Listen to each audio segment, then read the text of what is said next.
Good day, dear children. Today we'll be doing a poem from your Hornbill textbook. The title is The Voice of the Rain by Walt Whitman. Walt Whitman was an American poet, journalist, and an essayist born on 31st May 1819, and he lived till 26th March 1892. His collection of verse titled Leaves of Grass, first published in the year 1855, is a landmark in the history of American literature. The poem primarily talks about the natural phenomenon of water cycle behind the formation of rain. The poet emphasizes on the cyclic activity of water and thus shares the realization that the process in his creation of the poem is the same cyclic process going on in nature. Now let's begin the poem. And who art thou? Said I to the soft falling shower, which strange to tell gave me an answer, as here translated. The title of the poem is The Voice of the Rain, and thus we come to know that rain is personified. The poet considers rain as a person, and he is asking the soft falling shower, "Who are you?" To which the rain replied in a strange manner.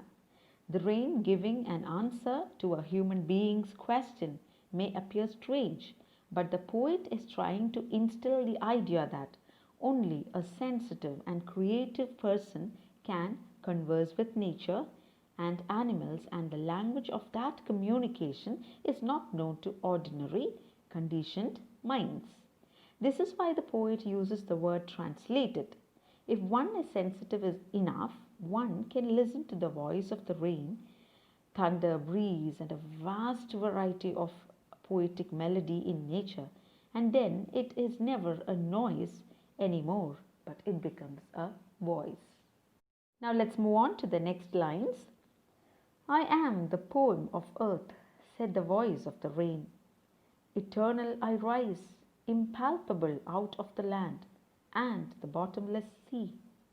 Upward to heaven, whence, vaguely formed altogether, changed and yet the same. I descend to lave the droughts, atomies, dust layers of the globe, and all that is in them without me were seeds only, latent, unborn. The rain answers, I am the poem of earth. The earth is creating endless poetry every moment, and thus rain also becomes the poem of the earth. The next line, eternal I rise, impalpable, out of the land and the bottomless sea. So the rain further tells the poet that it rises upwards from the land and the sea towards heaven, that is towards the sky, in the form of vapors. That is, it changed its form. It becomes impalpable or something that cannot be touched at this stage, and its formation is not clear, that is vague, vaguely formed. Though it is changed altogether, it still remains the same. Here the poet explains the formation of the rain-laden clouds. Now let's move on to the next line. I descend to lave the droughts, atomies, dust layers of the globe. What does the poet mean by this? The rain comes down to wash the drought and provides water to the dry land. It also washes away the dust and small particles from the earth's surface. And all that in them, without me, were seeds only, latent, unborn. So here the rain emphasizes that the seeds inside the earth grow into a plant because of the water provided by the rain. It gives life to the seeds, and in its absence, they would remain latent or hidden and unborn. And forever, by day and night, I give back life to my own origin and make pure and beautify it.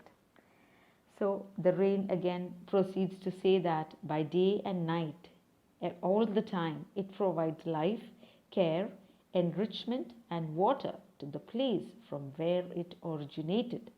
The rain keeps enhancing the beauty and purity of the earth by preparing a life cycle for itself again. The above lines gives us a clear picture of the water cycle, and that too poetically explained. Now let's move on to the last lines. For song issuing from its birthplace, after fulfillment, wandering, wrecked or unwrecked, duly with love returns. The last two lines of the poem, written within brackets, do not form a part of the conversation between the rain and the poet. These lines are the significant lines of the poem, wherein lie the essence and the poet's purpose of writing this poem. The rain is compared to a song that originates from its birthplace, just like the heart of the singer. It travels to fulfill the earth's needs and wanders and finally comes back to the place from where it originated, irrespective of whether it is taken care of or not. That is the meaning of wrecked or unwrecked. It returns to the original position with lots of love to its birthplace. Here, Whitman tries to emphasize that earth or nature is a greater poet, and the poet is gifted with a language to listen to the poetry of nature and translate it. The poet derives an unseen inspiration from the life around, which takes a new shape in his mind, and it returns as a poem to the world in order to beautify and purify it. The poem reminds us of the beautiful conversation that can be done with nature and animals beyond the usual communication or conversation with human beings and other gadgets. An intimate conversation with nature will definitely enrich and beautify our inner selves. Only those who can maintain the essential goodness and sensitivity within would surely be able to discover more music and poetry around. The poet has used several literary devices to enhance the beauty of the poem. The first one is personification. The rain is personified in the poem, and the line, I am the poem of earth, reveals this. The second one is metaphor. Example is again, I am the poem of earth, and here you find the rain is compared to the poem of earth. The third one is hyperbole, which means exaggerated statement for improving or increasing the effect of whatever is said. Here the example is bottomless sea. And the fourth one is imagery, which is the visual description or pen picture of something. Example, soft falling shower. Thus we come to the end of the poem. Thank you, children.